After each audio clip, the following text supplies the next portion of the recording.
नहमदुहु व नसल्ली अला रसूलिल करीम। Mine of knowledge के मुअज़्ज़िज़ सामीन अस्सलाम वालेकुम।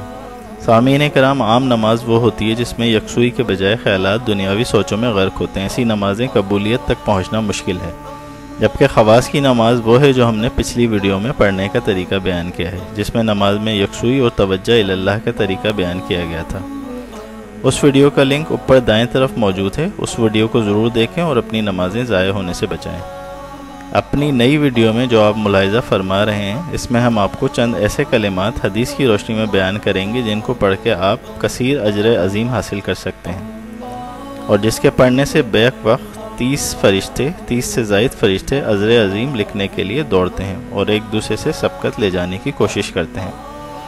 याद रखिए, ये छोटा सा अमल अक्सरियत के इल्म से पोशीदा है, मगर आप इसका इल्म हासिल करके ख्वास यानी मुक़र्रबीन की नमाज में शामिल हो सकते हैं। ज़रूर इन कलिमात को अपनी नमाज का हिस्सा बना लें कि ये मुस्तहब तरीन अमल है। आइए देखते हैं वो कलिमात क्या हैं। रफ़ा बिन राफ़े रदियल्लाहु ताला अन्हु ने बयान किया, एक दिन हम रसूलुल्लाह सल्लल्लाहु अलैहि वसल्लम के पीछे नमाज पढ़ रहे थे। आप सल्लल्लाहु अलैहि वसल्लम ने रुकू से अपना सर उठाया तो समी अल्लाहु लिमन हमीदा कहा, तो आप सल्लल्लाहु अलैहि वसल्लम के पीछे एक शख्स ने रब्बना वलकल हम्द कहा और उसके बाद ये कलिमात 5 कहे जो बहुत ज़्यादा अजर रखते हैं।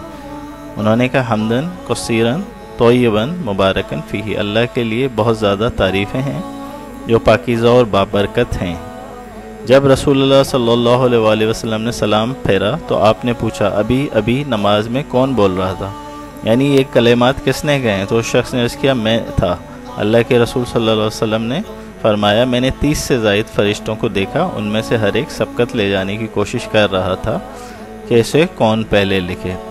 निसाई शरीफ की हदीस है, और यह हदीस हमें यह भी बताती है कि निगाह मुस्तफ़ा सल्लल्लाहु अलैहि वसल्लम क्या क्या देख रही होती है, और नमाज में भी आप सल्लल्लाहु अलैहि वसल्लम की निगाह कहाँ तक मौजूद होती है।